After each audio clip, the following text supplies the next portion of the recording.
The Joe Rogan Experience.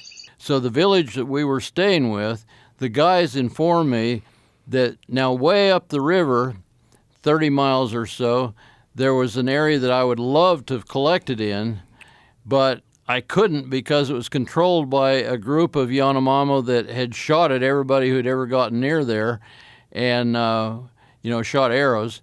And so I was afraid to go up there to do any collecting. But then our group of Yanomamo informed me that these guys had gone off on a raid to attack another group and probably wouldn't be back for a couple of months. So I got brave and went up into their area where I didn't think they were going to be with a young man, Venezuelan, who worked for me.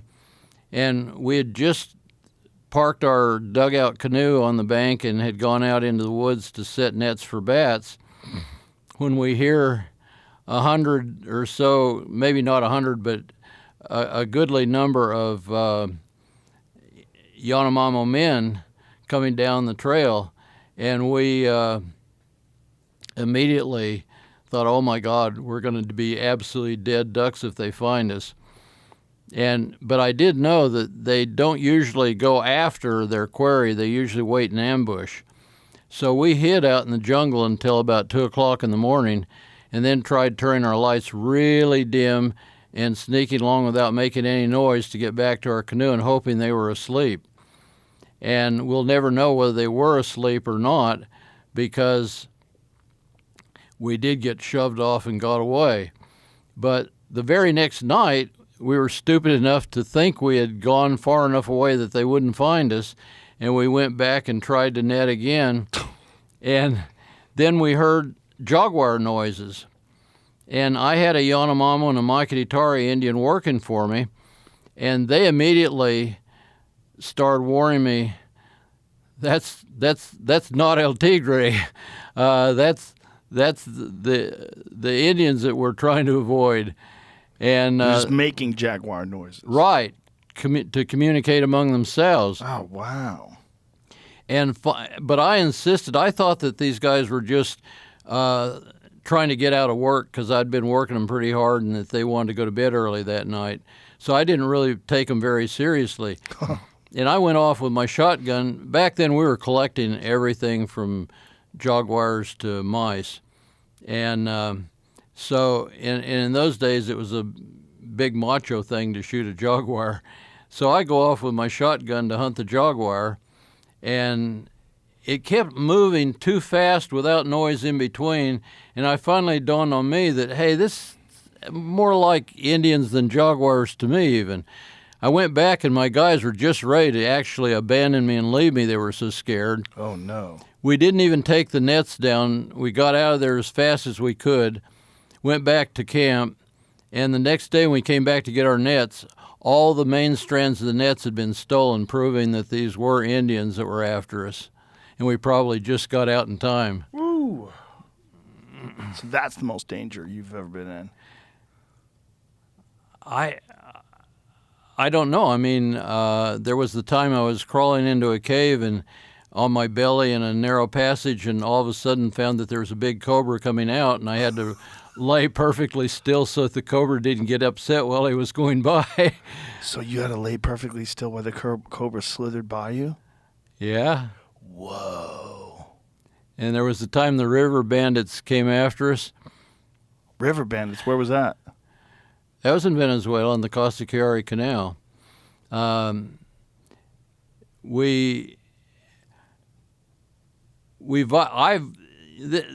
We're getting into stories that probably ought to be told at another time when we're not distracting from bats. But no, they're fun. We could go back to bats.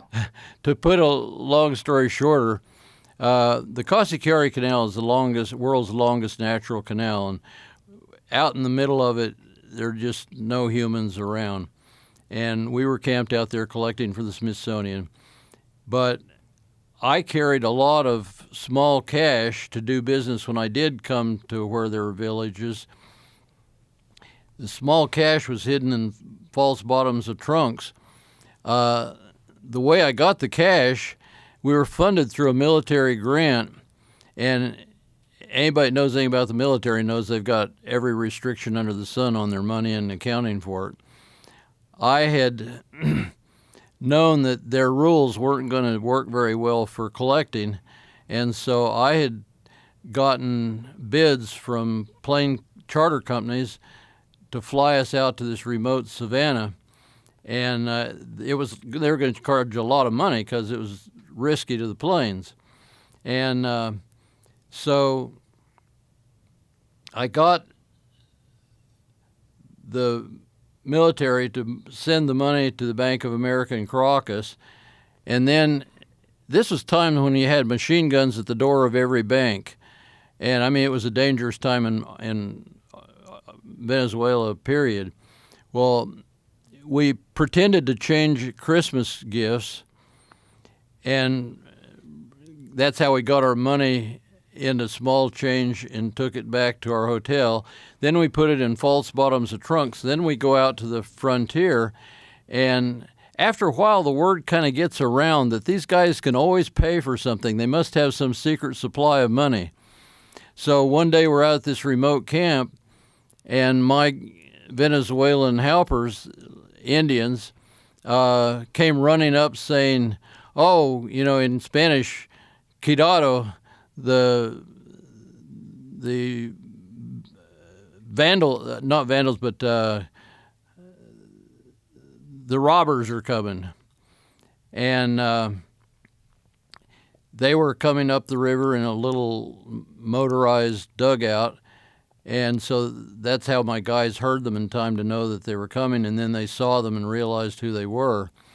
And so I had just a couple minutes.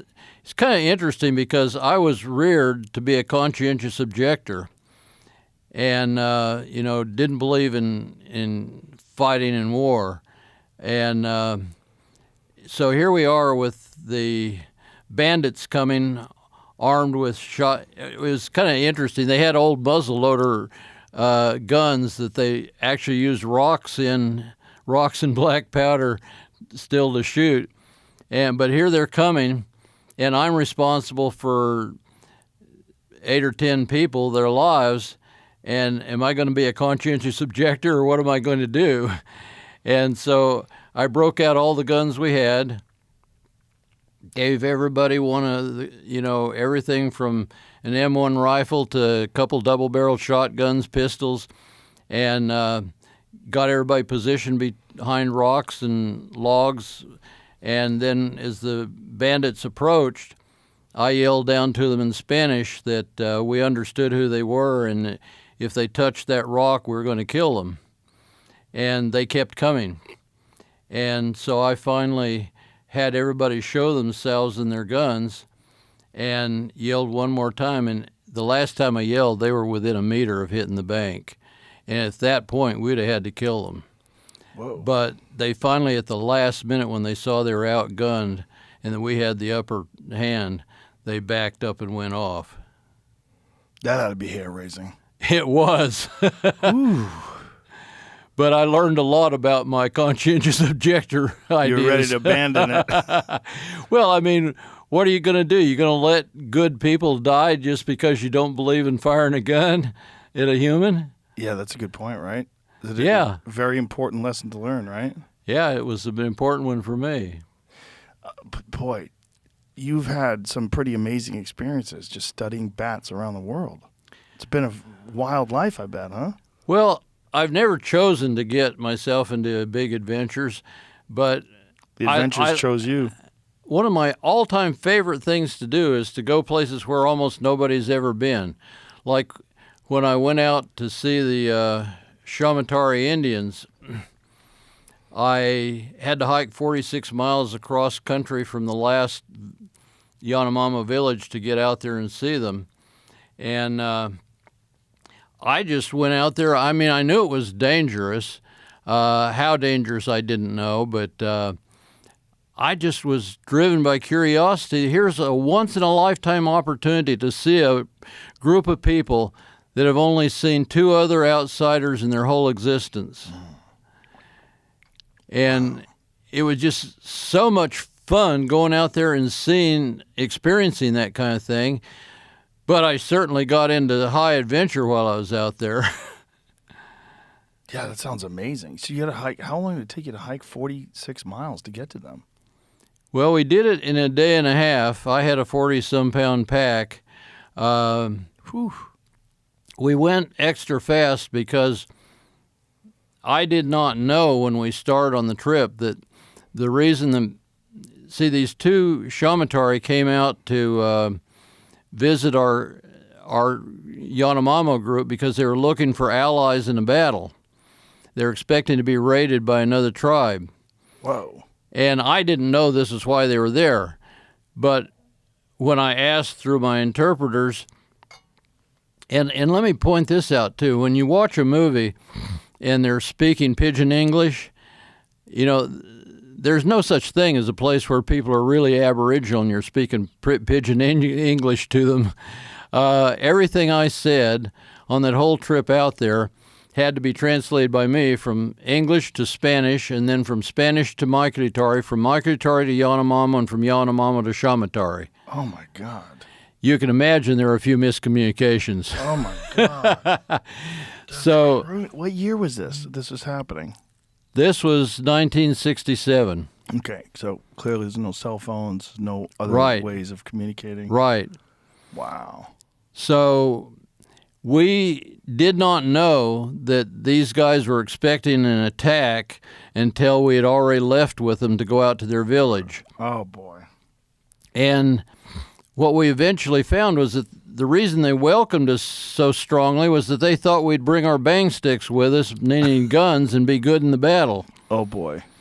And so by the time we got there, we found out that we had to camp out along the trail the first night, and we found out that they were expecting an attack. My two guys, I had to have a Yanomamo and a Maikritari for the translations to go.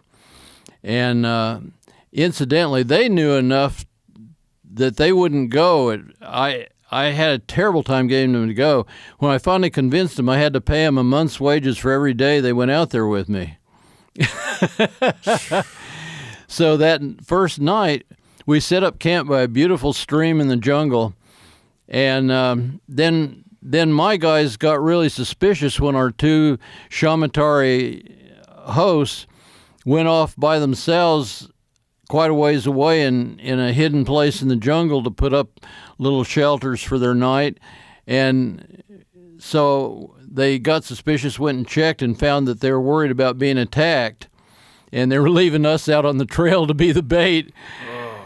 And but the next day we arrived out there, and my Maikritari guide had experienced, he had been in a Yanomamo village during an attack once. And so since we knew they were thinking of being attacked any time, he instructed me what to do if we were attacked. And he said, right off, play dead. And we were thinking that the attack might come at night. And sure enough, the very first night we're there, I mean, talk about scary experiences. Long before we thought we were being attacked, there were people that had malaria, and there were guys getting really high on drugs to chase the hikura, the devils, out. And they were going chase around the devils out? Right. What do you mean? They believed that everything was attributable to spirits. Even malaria? Yeah. There were good spirits and bad spirits. They hadn't evolved to think of one God and one devil. There were just a lot of spirits with good ones and bad ones. And they were trying to chase the bad ones out of the village by getting high on dope and then shooting those curare-tipped arrows at the hallucinated images. What drugs were they getting high on? Eben. It's a powder that I'm trying to think they make it from a vine, I believe. And what is the psychedelic substance in this drug? They blow it up their noses. Oh, okay. If you go to my website, there's a place on the website where you can. I'm trying to remember. We can tell you later exactly how to get to it. But I've got a place on my website where you can actually see that trip, me out there with, I had a movie camera with me. You can see them blowing the dope up their nose, and I've got it on film right up until the guy tried to attack and kill me.